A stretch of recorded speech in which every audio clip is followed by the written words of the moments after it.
কখনো পীত কখনো নীল লোহিত রে, কখনো শ্বেত কখনো পীত কখনো নীল লোহিত রে।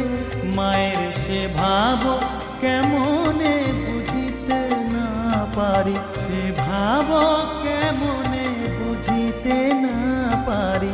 ভাবিতে জন্ম গেল রে শ্যামা, মা কি আমার কালো।